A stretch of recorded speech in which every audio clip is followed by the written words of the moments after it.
So எப்படின்னா உங்களோட எமோஷன்ஸை வந்து டேரெக்டாக லைவ் கேம் மூலிமா உங்களால் ஃபீட்பேக்காக வாங்கிட்டேன்.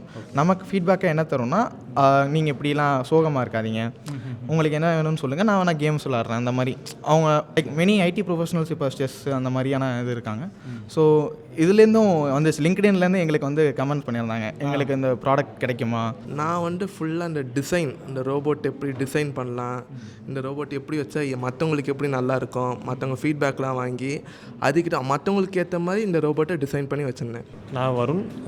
இந்த ரோபோட்டில் என்னென்ன ஹார்ட்வேர்ஸ் யூஸ் பண்ணியிருக்கோங்கிறது நான் சஜஸ்ட் பண்ணுறேன். நான் வந்து ஆக்சுவலி இந்த ரோபோட்டை வந்து பேசுகிறதுக்கு ட்ரெயின் பண்ணேன். ஜென்ரலாக நம்ம என்னென்னலாம் பேசுவோமோ அந்தந்த லாங்குவேஜஸ்லாம் ஃபீட் பண்ணி. ஸோ எத்தனை லாங்குவேஜ் பேசும் இந்த ரோபோ? இப்போதைக்கு வந்து இங்கிலீஷ், தமிழ், ஜாப்பனீஸ், கொரியன் இதெல்லாம் கூட பேசுவோம். 4 to 5 பேசுவோம். என் பேர் ஆதித்யா. நான் பேசிக்காக இதில் ரோபோட்டோட கோடிங் அண்ட் அதெல்லாம் பார்த்துட்டு ப்ரோக்ராமிங். ஸோ எவ்வளோ தூரம் மேனேஜ்மெண்ட் உங்களுக்கு சப்போர்ட்டிவாக இருக்குது இந்த மாதிரி விஷயங்கள் பண்ணுறதுக்கு? நாங்கள் போனது குஜராத் போனோம். Ahmedabad council of science and technology தான் கண்டக்ட் பண்ணாங்க. ஸோ அவங்க பண்ணதுனால overall support, background support, like flight டிக்கெட்ஸ்லாம் இருக்கட்டும், மற்ற இதெல்லாம் அவங்க தான் அரேஞ்ச் பண்ணாங்க. காலேஜே பார்த்து இது போக எங்களோட அட்டண்டன்ஸு, மற்ற ஸ்டடீஸ், மற்ற இதெல்லாம் அவங்க தான் பார்த்துக்கிட்டாங்க.